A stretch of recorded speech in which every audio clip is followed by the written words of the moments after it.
ആർത്തിരമ്പി നിൽക്കുന്ന അറബിക്കടലിനോട് ചേർന്നുള്ള എറണാകുളം കായലിന് അഭിമുഖമായി നിൽക്കുന്ന ഒരേ ഒരു ക്ഷേത്രമാണ് ശ്രീ എറണാകുളത്തപ്പൻ ശിവക്ഷേത്രം.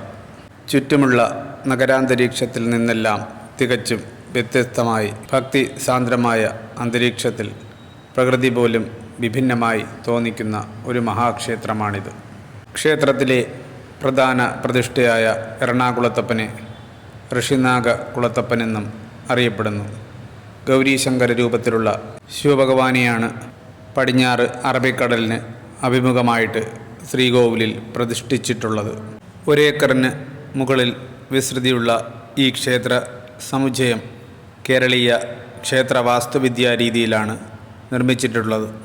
പുലർച്ചെ 3:30 മണിക്ക് നട തുറന്നു കഴിഞ്ഞാൽ രാവിലെ 11 മണി വരെ ദർശനം ഉണ്ടായിരിക്കും.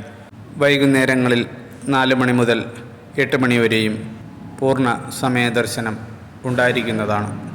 ക്ഷേത്രത്തിലെ പ്രധാന വഴിപാടുകളിലൊന്നാണ് പറ സമർപ്പണം.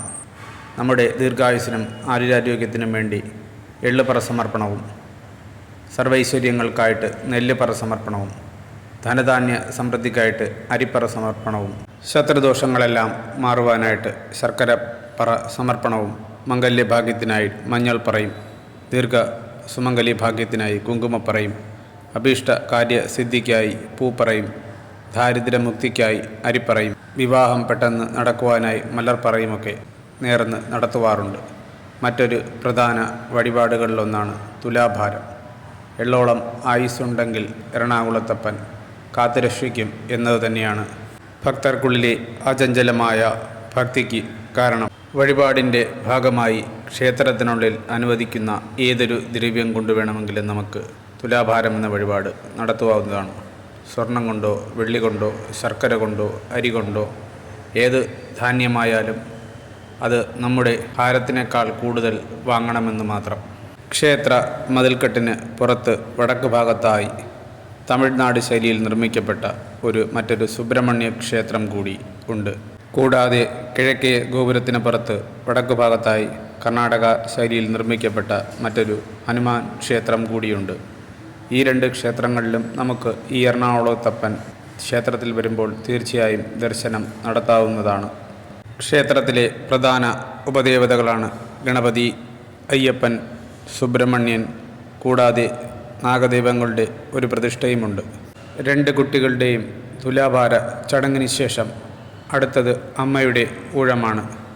എറണാകുളത്തപ്പൻ്റെ അനുഗ്രഹത്തിനായി ഭഗവാന്റെ തിരുനടയിൽ തുലാഭാര തട്ടിലിരുന്ന് കുടുംബത്തിനും ഐശ്വര്യങ്ങൾക്കുമായി ആ അമ്മ പ്രാർത്ഥിക്കുന്നു. ഉയർച്ച താഴ്ചയുള്ള ഈ ജീവിതസാഗരത്തിൽ ഭഗവാൻ ഒരിക്കലും നമ്മളെ കൈവിടില്ല എന്നത് തന്നെയാണ് ഇതിൻ്റെ പ്രമാണം. അതുകൂടാതെ ഓരോ നാണയങ്ങൾ ഈ തുലാഭാര തട്ടിൽ ഇരിക്കുന്ന ഭാഗത്ത് വയ്ക്കാറുണ്ട്.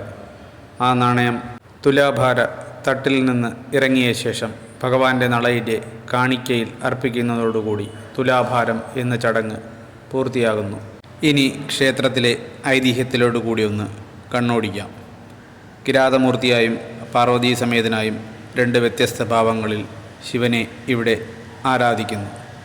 2.5 അടി ഉയരമുള്ള ശിവലിംഗത്തിൽ പടിഞ്ഞാറോട്ട് ദർശനമായി ഭഗവാൻ കുടികൊള്ളുന്നു. ആദ്യം കിഴക്കോട്ടായിരുന്നു ഭാർഗവ ദർശനമെന്നും ഉഗ്രമൂർത്തിയായ ശിവൻ്റെ കോപം മൂലം കിഴക്കുഭാഗത്തെ ചേറത്തറ പോലുള്ള സ്ഥലങ്ങൾ അഗ്നിക്കിരയായപ്പോൾ ഭക്തനായ ശ്രീ വില്ലുമംഗലം സ്വാമിയാരുടെ അഭ്യർത്ഥന മാനിച്ച് ഭഗവാൻ സ്വയം പടിഞ്ഞാറ് ഭാഗത്തേക്ക് തിരിഞ്ഞതാണെന്നും ഉള്ള ഐതിഹ്യവും, അതല്ല പടിഞ്ഞാറ് ഭാഗത്തുള്ള കൊച്ചി പഴയന്നൂർ ക്ഷേത്രത്തിലെ ഭഗവതിക്ക് ദർശനം നൽകാനായിട്ട് തിരിഞ്ഞതെന്നുമുള്ള കഥകളും ഇവിടെയുണ്ട്. ക്ഷേത്രത്തിൻ്റെ പടിഞ്ഞാറേ നടയിൽ ആയോധനകലയായ കളരി പരിശീലന കേന്ദ്രവുമുണ്ട്. വളരെ വിശാലമായ ഒരു കാർ പാർക്കിങ്ങും കിഴക്കേ നടയിൽ അതിവിശാലമായ ഒരു ലൈബ്രറിയുമുണ്ട്. ലൈബ്രറി എന്നതുകൊണ്ട് ഉദ്ദേശിക്കുമ്പോൾ ഒരുപാട് വേദങ്ങളും ഉപനിഷത്തുകളും ശാക്തേയങ്ങളും ശൈവങ്ങളും വൈഷ്ണവങ്ങളും ഭാഗവതങ്ങളും ഭഗവത്ഗീതയും എല്ലാം അടങ്ങിയ ഒരു ആധ്യാത്മിക ലൈബ്രറി തന്നെയാണ്. വേദങ്ങളെക്കുറിച്ചും ഉപനിഷത്തുകളെക്കുറിച്ചുമെല്ലാം കൂടുതൽ അറിയണമെന്നാഗ്രഹിക്കുന്നവർ ഈ ലൈബ്രറി തീർച്ചയായും സന്ദർശിക്കേണ്ടതാണ്. ഈ ലൈബ്രറി ക്ഷേത്രത്തിൻ്റെ കിഴക്കേ നടയിലാണ്. എല്ലാ വർഷവും മകരമാസത്തിൽ കൊടിയേറുന്ന വാർഷികോത്സവം തിരുവാതിര നാളിൽ ആറാട്ടോടുകൂടി അവസാനിക്കുന്നു. ഇതുകൂടാതെ കുംഭമാസത്തിലെ ശിവരാത്രി, ധനുമാസത്തിലെ തിരുവാതിര ഇവയെല്ലാം ഇവിടുത്തെ മറ്റു പ്രധാന വിശേഷങ്ങളാണ്. ക്ഷേത്രത്തിൻ്റെ പടിഞ്ഞാറേ നടയിൽ റോഡ് മുറിച്ചു കടന്നാൽ നമുക്ക് ഈയൊരു ദൃശ്യമാണ് കാണുവാൻ കഴിയുക. വീഡിയോ ലൈക്ക് ചെയ്യുക, ഷെയർ ചെയ്യുക. ഇത്തരം ക്ഷേത്ര സംബന്ധമായ വീഡിയോകൾക്കായിട്ട് ദേവലോകം എന്ന ചാനൽ സബ്സ്ക്രൈബ് ചെയ്യുക. ഓം നമഃ ശിവായ.